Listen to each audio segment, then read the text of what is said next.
Welcome back to the Stacraft editor tutorial videos. In this video we'll be going through the creation of basic triggers.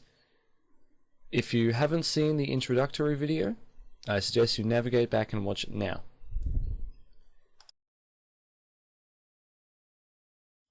Triggers are essential to any map. They are what separates a map from a campaign. The ability to change the conditions of the game while in the game. To find triggers, we'll use this button up here, or you can go into scenario triggers over here. When you create a map, it sets 3 default triggers. The first one gives everyone 50 minerals. The second one is if the player has no buildings left, they lose, and if all your enemies control no buildings, you win. We're just going to delete all these and we'll make some of our own. To create a new trigger, click on New.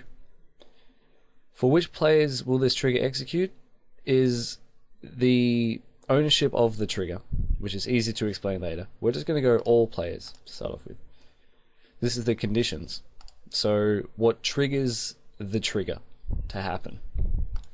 There's quite a few conditions. Always means it will just be constantly in effect throughout the whole game. Accumulate is a player accumulates resources.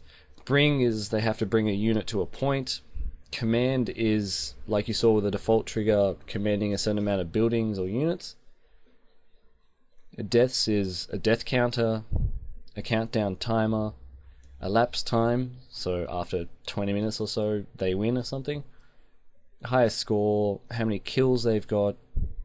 Never, so this trigger will never happen unless a certain thing happens.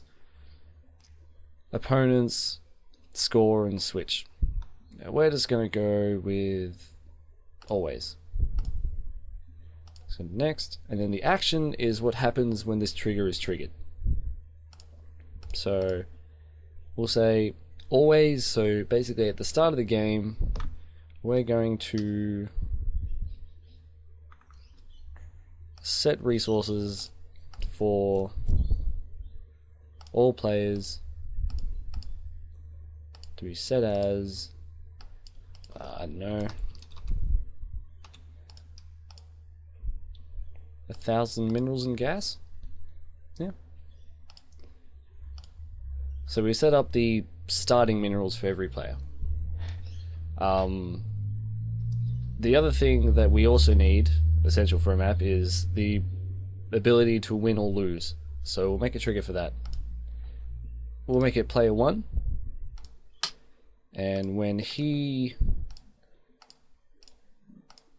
brings a player 1 unit and exactly 1 player 1 unit,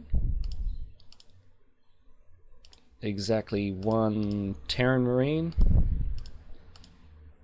to anywhere, he is victorious. Now that's a bit silly, because that means if he builds a Terran Marine anywhere on the map, he wins. Now you notice that when we're making the trigger, it asks for a location, and that's this other layer here, location.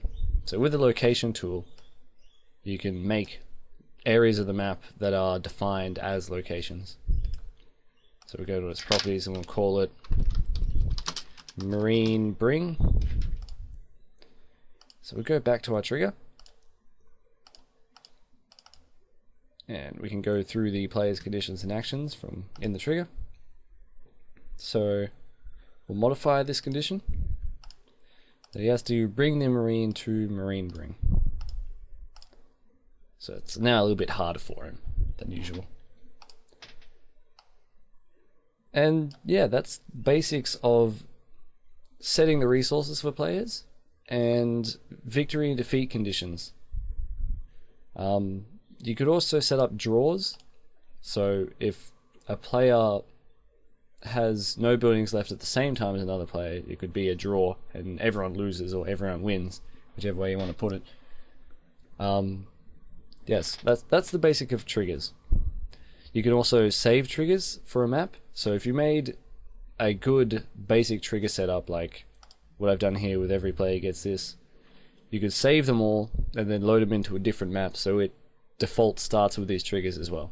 This saves time and effort into trying to carry over your triggers into multiple maps. Thank you for watching, and I'll see you in my next video.